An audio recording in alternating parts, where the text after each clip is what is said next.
Welcome back to Penhatchie Productions Speakin Spring podcast series. We're back with another one, episode 2. Before we dive into the stories, we first want to kind of talk about our name for the podcast. Last time we talked to y'all, we didn't even have a name. So, kind of give them a background on that. Yeah, we just figured that we'd kind of named this one a certain series, that we could use leading up to turkey season to kind of catch up on last year and talk about some past memories and kind of what we kind of preparing ourselves for this season and everything. So we decided to call it Speakin Spring. Yep. And each podcast, is an episode, and we'll try. What do you want to do with them every Monday morning at 9 o'clock. Up until turkey season. When turkey season comes out, we'll try to produce podcasts, but certainly a little harder to do. This is mainly to get everybody amped up and get going, thinking about spring and leading up to it and get your blood flowing for it. And just to kind of talk about some things we do as we prepare to get, for the spring and the months leading up to it. And we're only a little over a month away now, so that's pretty much what Speakin Spring evolves around. And so this is our second go at it, and we got us a special guest today. Before we hop into that real quick, I want to kind of give a little channel update. Thursday morning at 9 o'clock, there's going to be a youth duck hunt coming up on the channel. It's actually a pretty good duck hunt. We had decent success, so y'all be looking out for that. But just want to say that before we jump into the podcast. But yeah, we got a special guest with us today, who's done a lot of hunting with us over the years, and somebody we've shared a lot of memories with in the woods. And I was this weekend in particular, I'm up in Williamsburg County where we got some land up here we can hunt, and I asked this guest and Jordan the guest is Jordan.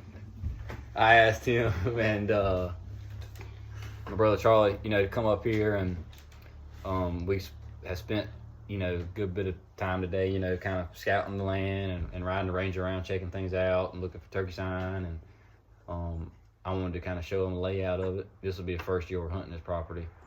So they made the 2-hour trip up here, and this is where my girlfriend's family's from. So I'm here most weekends, and so we're kind of just catching up, spending the day together, and wanted to introduce somebody to y'all that's going to be hunting with us all the time and going to be a part of this Penhatchie Productions, and he'll be rolling with us turkey season, deer season, duck season, for years to come, and somebody we're real excited to and also bring on board.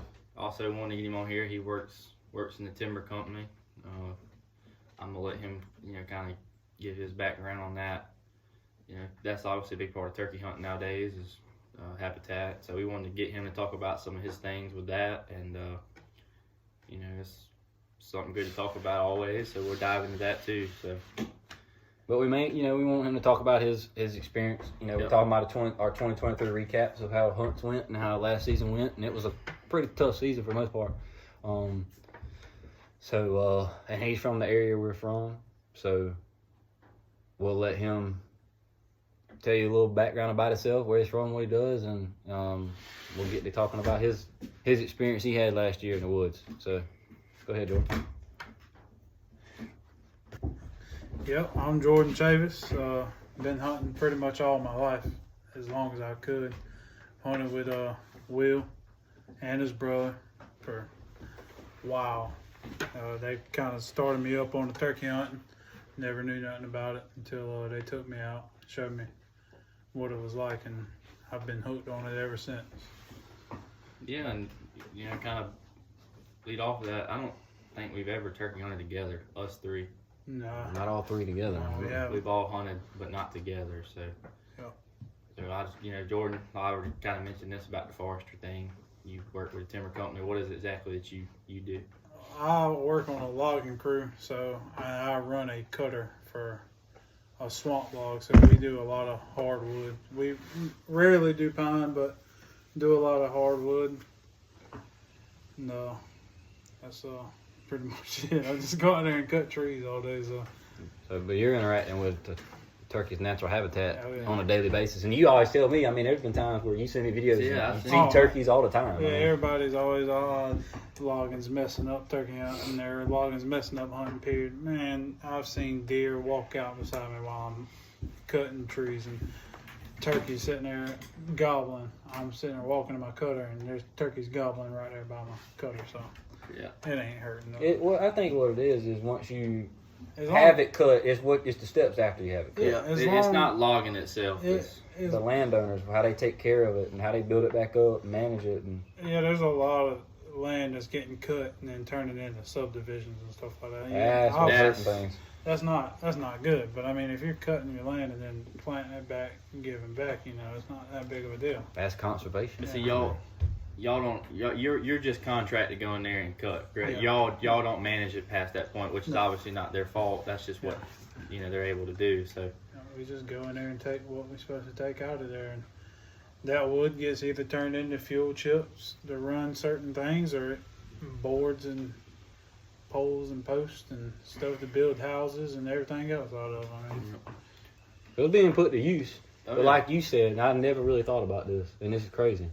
But a lot of times, a lot of this land's getting cleared and cut to build houses and to build plants and to build store all this kind of stuff. And I know as humans we need that, but it is hurting the turkey population. Yeah. That part is not necessarily cutting, because like you said, once you go in there and replant it and It's you manage replanted, it, then it's yep. fine. But it's you laying subdivisions on top of it, it's hurting. right now, I'm about done cutting 130 acres. It's getting turned into a subdivision, and it's some of the prettiest hunting land you could ever imagine. yeah, and So where you in Dorchester County right now? Yep, right there on Dorchester. like you said about planting back, a lot of, problem we're kind of is facing is that, they go in and cut hardwoods and then replant them with pines instead of just letting the hardwoods grow. And you talked about earlier, letting Yeah. those hardwoods grow for 50 years. But Yeah, that hardwood, it'll grow back on its own. I mean, it takes a long time, but it's 50 years, usually about 50 to 60 years before it can be cut again. Yep. It's how long it'll take it to be profitable.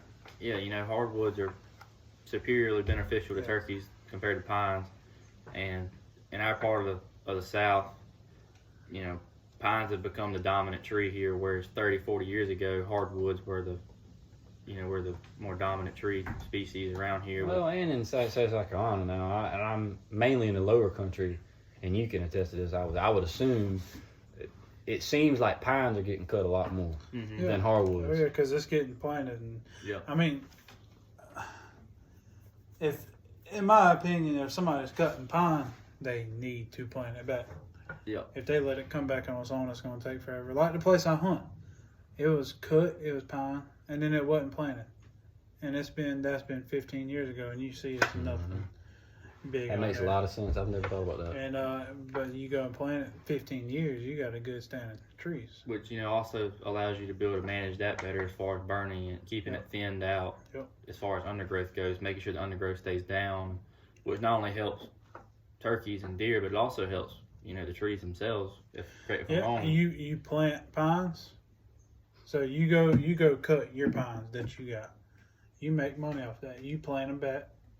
15 to 20 years, you can already go ahead and thin it again and make some more money, and then thin it again, and then clear cut it, and then start over. And the again. thinning and the burning and the conservation managing is not hurting the turkeys. If anything, No. that's helping our turkey population, because sure. they need it to be thin. They need it to be burned. They love that stuff. It helps them grow and reproduce, it's just good for them. Yeah, I mean, it's about people need to timing. get more serious about that, the It's- conservation side of this. It's about time, and I don't. Whenever forget reading this article 3 or 4 years ago, talking about that it was wrong to be burning for turkeys. Somebody was talking about how this person was burning for turkeys in April and May, which obviously is not a good thing to burn in April and May, because not only are you killing nests, you're killing turkeys. Yeah. If you burn in February and March and everything's dormant, nothing's growing, nothing's nesting, not only are you allowing for new growth to germinate, but you're also giving those turkeys new nesting habitat and so forth throughout the spring. You never want to burn late spring or summer because you're destroying nesting and poults and everything. So it's a touchy subject, really and truly. It's no secret. Just, people have their opinions on what's good for turkeys, what isn't. But the fact is, certain things are better than others. Yeah, I don't want anybody jumping down my neck about it, but I mean, I don't know everything about it.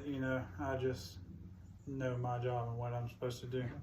But I mean, there's pros and cons to it. There's nothing terrible, nothing great, but clear cutting is a thing that has to happen. Yeah. There's no way around it. Hey, if you hunt enough, let me tell you something. Turkeys are being things. Clear cut's a good thing for turkeys now. Oh yeah. They love a cut over, and I've just noticed, man, throughout the state, you're seeing more and more of those, and you're seeing. But it's a good thing, to go back to your point. We talked about mainly pines being cut. Mm-hmm. Well, turkeys don't really benefit from pines. No, they other benefit than from roosting. hardwoods, and it's a better thing that hardwoods aren't getting cut as much as pines throughout the state. And all these telephone poles, Mm-hmm. pines. That's pines. I'm pretty sure. Yeah, that's pines. So every time one gets damaged, that's more they have to cut and so forth. And that's what they make all kind of stuff out of pine too. I mean, they do chips and pine, and logs, We say hardwoods. poles. Being put to good use, man. It ain't like it's going and wasting. I mean, everybody's got a job to do. Everybody's got a place in the world. They got to do something. And a lot of times, y'all probably take backlash like, "Hey, y'all coming and cutting down woods and killing animals." Yeah. It don't work like that though. Yeah. It creates new growth, and me and you talked about this on the way over here, that a hickory and a sweet gum are technically useless to a turkey, whereas an oak tree not only provides food, it provides cover, nesting, all that stuff. So really and truly, certain hardwoods you don't want. Same thing with certain, pines. You don't really want, is it the long leaves or short leaves that never really get above 10, 12 feet in height? I'm not sure about that one. I'm not. I think it's short and Whichever one never really grows. some people in woodsmanship or whatever, in that realm of work, forestry. Yeah. They talk like the short needles are a nuisance. Yeah. to trees. Like we talked about them over here aggravating. too. Your long leaves, which what you're considering needs to be the tall pines, those are planted every year. Mm-hmm. These are planted pines, but your wild pines, or what you call loblilies or loblollies, wherever Spruce pines. wherever you're from, these are considered wild pines. These are pines that grow on their own. These are the pines that you can't even stick your hands around. Those are trees that are turkey roost. Well, they hey, what about for example, we've hunted some places, I know all of us have, where you have what they call plantation pines. The real big wide pines that are huge. I mean, they're the tallest, but they're so spread out. Let me tell you something, that's some of the prettiest land to hunt when it's like that. That's I'm not a pine. I don't work for a pine crew, I work for so I don't really know much, but I'm pretty sure that's when they've done thinned it out as much as they can, and they want to leave them logs there. Is what I call a big tree a log, because that's what I know it as. Well, this is nice. I mean, turkeys love that, man. If you watch enough hunting, you see quail. when they hunt those big plantation pines, man, with that broom straw growing up out of it.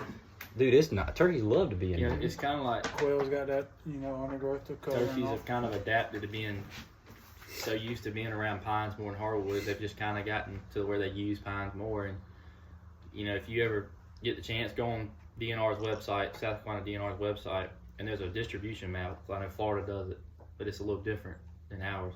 If you look at where turkeys are thickest in numbers, it's along the Edisto and Salkatchie River, which, if you know, that's pretty much one of the only places in the state, and really in the southeast, where hardwoods have not been touched.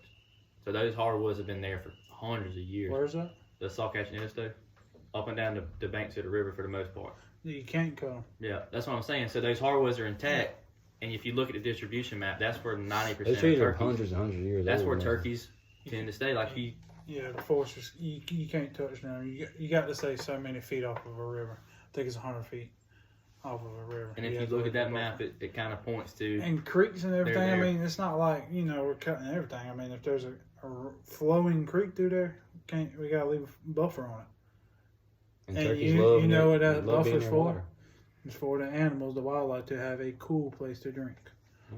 water. That's what that's So for. it's conserving, and turkey, if you don't cut around water much, It's not like we're that's coming in good. there ruining everything. I mean, Yeah, the main point of this habitat stuff is what- whatever piece you've got, take care of it. It Whatever ain't got happens- to do with the destroying your whatever waterfall. happens after we cut is what the future is for that land. It's what nature holds. Yeah, I mean, Well, what it's holding now is a bunch of rich yeah. human beings that they don't care about I mean, conserving nature That's and the word wildlife. that if you turkey hunt a lot, you hear the word degradation thrown around a lot. That's degradation, where you take trees, get trees out of the way, and that becomes subdivisions, and that's not good for anything other than people living. So,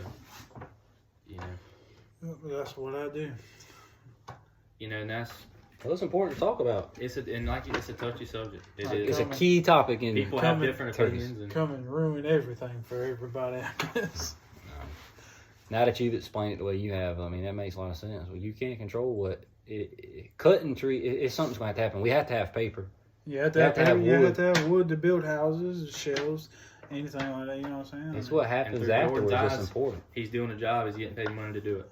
I mean, He's gonna do it. So. I mean, that's your expertise. That's something you worked in for Yeah. years now. I mean, There's other things you can do. You can trap predators, get rid of crows, possums, coons, any kind of nesting predators. There's hundreds of variables as to why there's not as many turkeys as there were. It's not just people are cutting trees. It's not just coyotes. It's not just there's so many variables that are making turkeys population decline throughout the country. It's not just one thing. It's kind of like football. If your offensive line don't block well, you can't run a play. But if everybody does their thing together, you're able to do the same thing. You also got people, might be wrong for saying this, but you got people going out there killing more than they supposed Exactly. to. They don't care. it's a problem, and I hate to say it because I love our state. People can be the problem too. Just No, what I'm saying? that's what I'm saying. I love our state. I love state South Carolina. But when it comes to managing our wildlife, there's some things that we really need to be better about.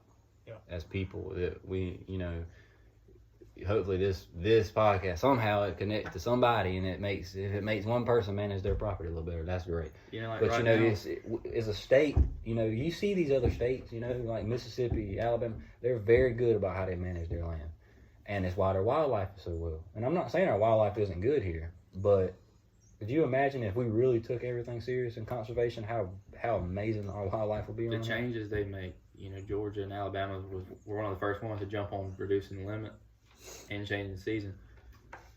I can speak for you and you and tell you here right here today that we would all three of us would be fine with killing one turkey a year. Oh yeah. Oh, We yeah. would not be. It ain't about the killing. Yeah, man. it's This is big. It used to be when I was younger. It used to be all about killing, but really now it's just not. Yeah, going out there watching God's creation, enjoying what He put here for us to see. Yep. And that's something I got to, I want to bring up too. I've been thinking about it a lot lately since our first podcast. That, we can't push and make somebody believe in Christianity by any means or anything like that. But it's our due diligence and our duty as human beings while we're here on earth and flesh. This is a great way that we can try our best to help people get closer to God, closer to their faith, and help them understand that all we're really after at the end of the day, it's not about killing a turkey, but it's preserving what the Lord Himself put here for us to have a chance to take care of and manage and conserve. And, something I know all three of us take our faith very seriously, and it's something that I'm proud of and I'm not ashamed of. And that's something that you can tie faith to everything, guys. I mean, think about it. If you have a good, strong faith, then you're going to go out here year after year and you're going to take care of every leaf, every branch, every animal that God, nobody else, God put here for us to have a chance to take care of. And I'm going to take care of it if it's my own child. Yeah. And I think that's important. Yeah. I often tell people that when I'm in the turkey woods, I feel like that's the point where I'm closest to God. You're in His creation right then and there. You're listening to His animals, and I feel like that's the best place you can be at certain times. Yeah, it's God's creation. I mean, you just sit out there and see so many beautiful things. I mean, fellowship with your friends. Memories. The Memories memories. that you cannot ever replace, ever. There's not a time that we're not together that we don't bring up some sort of Oh, memory yeah, or yeah. some sort of memory as children. And some things, I mean, it's just a lifetime of memories and good times, you know. The connection you can make with the Lord through hunting is one of the most humbling things you can experience in your life, because we talk about this all the time. What is turkey hunting? It's full of highs and lows. Oh, And when you think you up here high, the Lord can come into that picture on that tree one morning and he can humble you more than anything in life can. And when you kill a turkey, the first thing you say every time is thank you, Lord. Yeah, because he does. Yeah. He makes it happen. But he can also make a hunt not be good for a certain reason. And sometimes as hunters, I don't think we realize it. It's not supposed to happen. It ain't supposed to happen. It'll humble you though. Oh, yeah. Let me tell you something. I've gone into the woods sometimes thinking that I know exactly what to do every step, every second of the way. And Oh, don't worry like have bumped the turkey, spooked the turkey, educated the turkey, have done something right, and God's prevented me from taking one. And but that's what's fun about it, man. That's why we talk about highs and lows of turkey hunting. There's nothing like it, man. There's nothing like the way it can make you the happiest, proudest person in the world, and a day later make you the most. It'll humble the mess out of you. I think he when he does that, he just tries to show you just more than just killing. Going out there having a good time. Enjoy what I've made for you to have the opportunity to do. Enjoy the people I put in your life. Teaches you very valuable lessons of different things. Bring you closer together. Well, I mean, turkey hunting it's built a lot of connections. It's made hunting fun.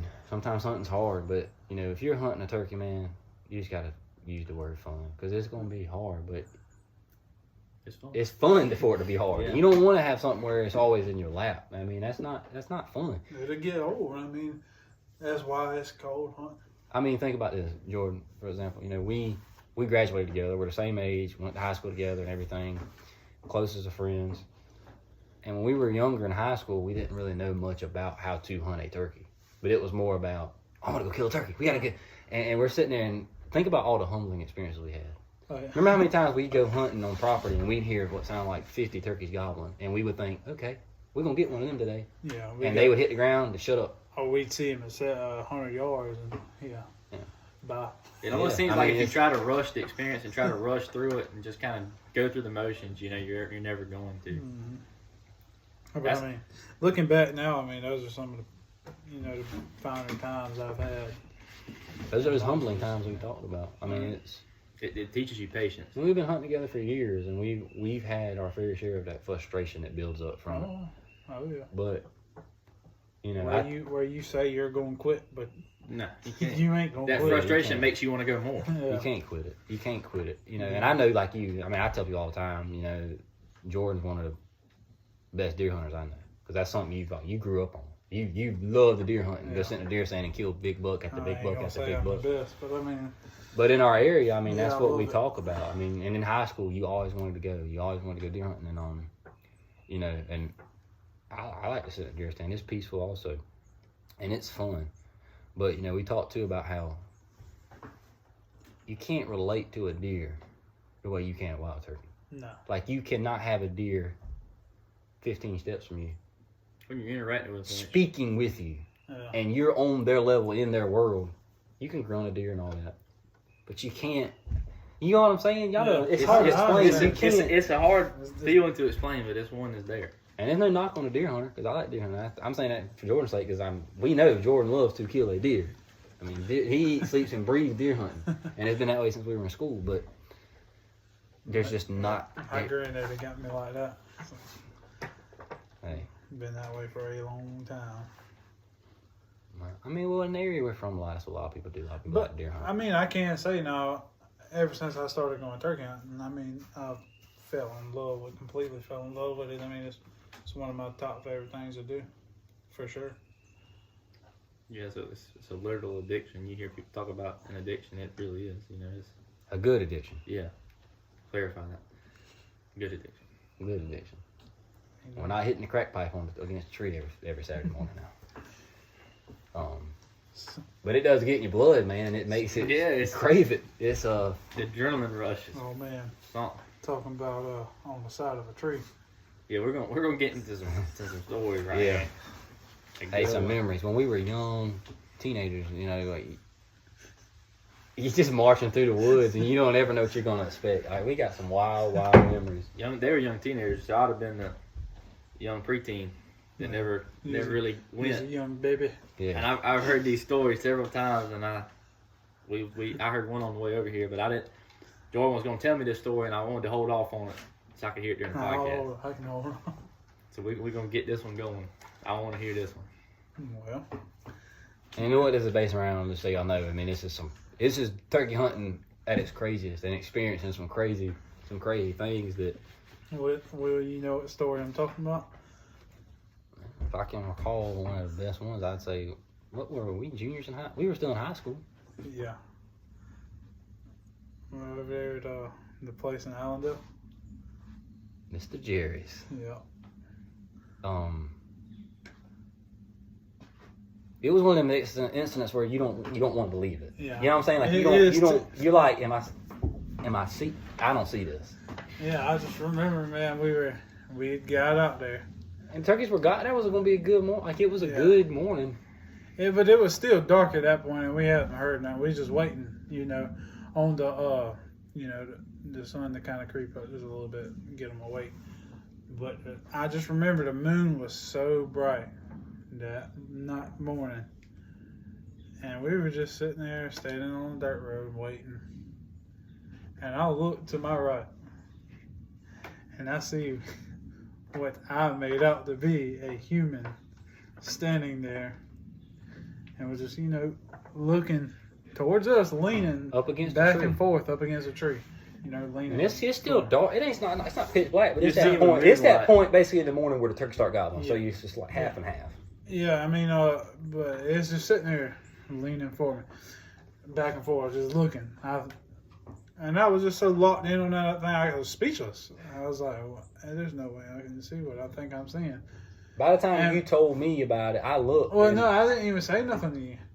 That's right. You, That's right. you was just, I was just sitting there staring, and I hear, Jordan, you see that too? I was trying to decide if it was a hunter, but I was like, why would somebody be on our Nobody land? should be out Why there. would somebody be on our You know what land? my like this? response was? Yeah, I see it. We both looked at each other and gone, took off through the woods. Well, if I No, I'll take that back. We were sitting there watching it, and this is what made us take off, is what we were looking at just slowly faded away. Yeah. And I mean, when I tell you, we booked it out there, well, there. hearing this story before, And all these years I've pondered, like, wasn't we there saw a ghost. Was that a ghost? Wasn't there something Yeah, this so person or whatever was we holding? ended up running about, I'm a big boy, but I was scared, so I ran. Yeah, as you can probably tell, that turkey hunt was over. Like, there wasn't no- We still hunted though. I mean, we still tried it, and when we come walking back by, there was a old axe head laying by that same tree that we saw that. The fact that y'all Like, even as if walked it by was that tree perfectly was placed. Ridiculous. What were y'all thinking to go Yeah, I mean, back? that was the only way. Either Yeah, that or yeah, we was literally swim across that creek. Yeah. Go home, man. or either walk to the highway. And Oh, okay. I know where y'all were at. Y'all were near that stand. Down there Race. behind Ray's stand in that bottom we was on the dirt between road. that one and the In the where Cecil. you park. Are you talking about where you walked down through that creek bottom? They come up behind Yeah, the stand. it was right there on that creek. He was in that creek bottom, that Yeah, that's ghost where or whatever that thing was, man. That was crazy. Had to have been. I mean, I know people probably like, nah, that doesn't happen. You're full of it. But okay, I know what I saw. You see, more than one person has a glance on it, and something ain't right. Yeah, Because I thought, now that's my thought. I kind of was trying to deny it. You know what I'm saying? Yeah. Like, that's what somebody's I out here was so hunting on our locked. land and ain't supposed to be out I here. was so locked on it. I was like, either that's a game warden, that's a person hunting, and no, that can't be the third thing. And then it disappeared. Nah, yeah, that's the third thing. Yeah, all a right. game warden can't snap his. A game warden can't snap his fingers and be vanished. It feels like they can. It does, but no, that is a pretty cool story. Wow. We've got one crazy, but not that crazy. This involves like an actual turkey, but it's not near that wild. We were hunting one morning before school. We went out to this place, and you knew where this turkey was gonna be. I remember you saying this turkey's gonna be right here, but that turkey didn't gobble. So we kind of set up on some other turkeys this morning, another field, and they were doing what turkeys do, especially at this property. They weren't really working or whatever, and I remember we were sitting there. I think you did a slate call. You not know what I'm talking about here? I'm trying to. You- I'm a few miles back behind you on the road right now. I'm trying to catch speaking up. of the road, the paved road. Okay, I follow you. I Paved think road. you hit a slate call. Yeah. And this turkey where he said it, he knew it was going to be at, it hammered. And when I tell you it was 100 yards. But it was on the other side of this paved road, not a dirt road, a literal highway. Was this last? This was 2 years ago. 2022. Yep. A paved road. He's behind this paved road, and our backs are to us. So we kind of were sitting there and we're like, you know, what do we do? We're kind of thinking, going through the motions. And he gobbles by himself again. At this point, we both are like, okay, we're going to have to sit right here and face this road. Well, couldn't have been 5 minutes. And, you know, I wasn't even paying attention to this road because I didn't think this turkey was going to cross this road. And Will said, Charles, don't move. There's a turkey walking up the road. I looked down this paved road. Here comes this long beard. I could hear his darn feet on the pavement. Running. He was Really? coming. He was Yeah. coming to that call. He was trying to figure How out what far was was it going from on. y'all? Not far. When we saw him, he was probably 80. He was coming But he down. was close enough for y'all. Like to we hear were his facing feet this out. way, he was coming down. Cuz was coming down the paved road like a human being was just running down the road. Yeah. Like you Really? you see a turkey on a dirt road or a trail. Yeah. You don't ever think about seeing a turkey doing his thing on a But the concrete craziest thing paved road. about it was the feet. Hearing his feet on this pavement is something you'd never think I would about. have started laughing right there. I wouldn't have been able to Well, hold it together. He went to go try to shoot I was in him. awe. Yeah, and this turkey got spooked, got boogered, and I was gonna let him come down in that bottom. he's seen something. We weren't in a good setup because we didn't expect this turkey to be there after. Well, originally we did, but, Yeah, I knew he was in that area. and then afterward, you know. But we could hunt both sides of the highway, and that's kind of clear. It is. It's an awesome experience. And now this wasn't Route 66. Now this wasn't like a main No. highway. No, but Um, it's a highway nonetheless, and it's pretty cool. I just can remember you telling me that there's a turkey walking up the road, and I looked up, and he wasn't kidding. There's a literal turkey. Yeah, that was crazy. That was crazy, man. That was. I would say that's probably crazy. Yeah. You never think you'd see something like that. Not on a highway. Well, I've never thought I'd hear anybody talking about seeing a ghost turkey hunting either. But was plain as day. you know, we've already kind of told our 2023 turkey season story, so we're gonna let Jordan tell his story from last year. Me and we were hunting together when he killed this turkey. I was telling him on the way here. It was raining, Yeah. drizzling that day. Yeah, I mean, And I don't mean to cut you off, but thinking about your turkey. Remember we scouted those birds. Yep. Leading up to the season. Yep. And you remember you saying, "Hey, you want to come out here and kill a deer? We got hundreds of deer." Yeah. But the turkey, we don't know if they're here for sure. yeah, I mean, But you killed your bird by yourself just like I was by myself. Yeah, I've never in my life went by myself. So that was a first for me, period, plain and simple. The place, like I said, it's one of those places that has been cut and hasn't been replanted. So, I mean, it's not very big woods in there. It's coming up on its own. So they're not roosting in there, you know what I'm saying? They're not there. They had been coming through there daily. And I went out there. I didn't go in the morning because I knew it was pointless. I'm not going to, strike a bird up on a rooster or anything like that. I knew they were coming through about the middle of the day. Well, I get up about 9 o'clock and I decide I'm going turkey hunting. I leave the house, I'm going turkey hunting. I get out there and I sit up on a road and I sit there and I just call every 30 to 40 minutes. I'm just sitting there. I got to where I was sitting there probably 2 or 3 hours and I haven't heard anything. So I said, you know what? I'm going home. By that time, I looked down. I was itching. I looked down on my arm. I had red bugs all over me, tearing me up. Said, I'm going home. I would start walking back to the truck, and I feel like I get 30 yards from the truck, and I'm not hunting that far from my truck, because it's not that far. I get 30 yards, and I hear geese flying over, and then I hear a turkey gobble in the middle of it, or what I thought. And I said, there's no way I heard a turkey gobble. I hit my mouth call, and he fires off time I hit it. So I run back to the tree. I set up on a little bit different tree so I don't get no red bugs on me.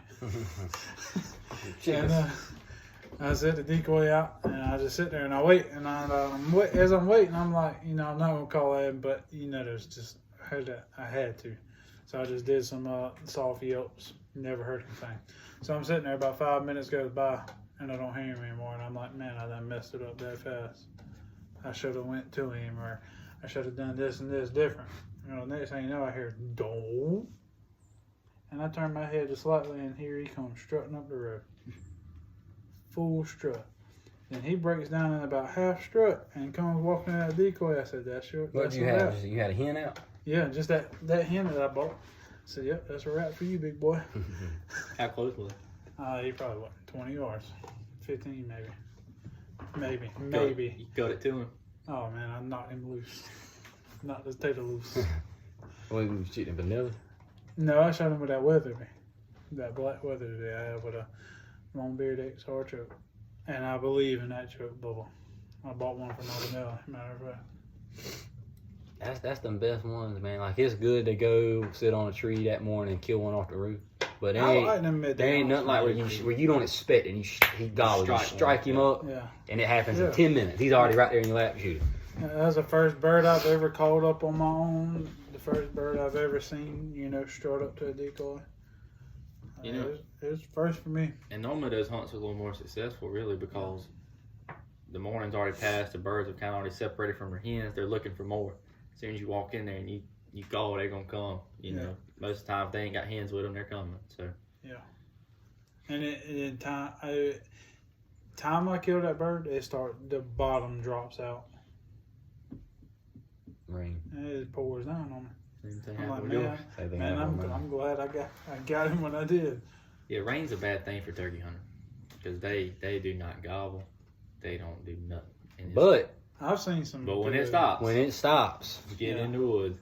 I've seen a lot of turkeys in fields when it's raining. Oh yeah, that's about the only way you can hunt a turkey.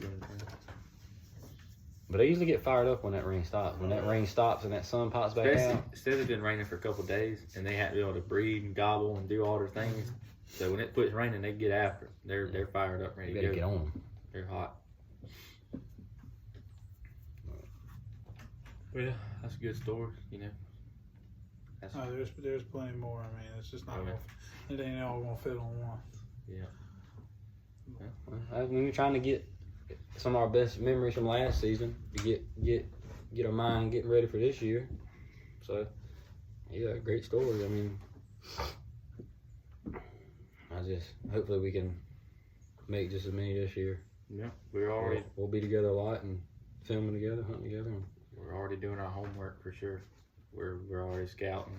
It's early to mid-February, and they believe it or not, they are gobbling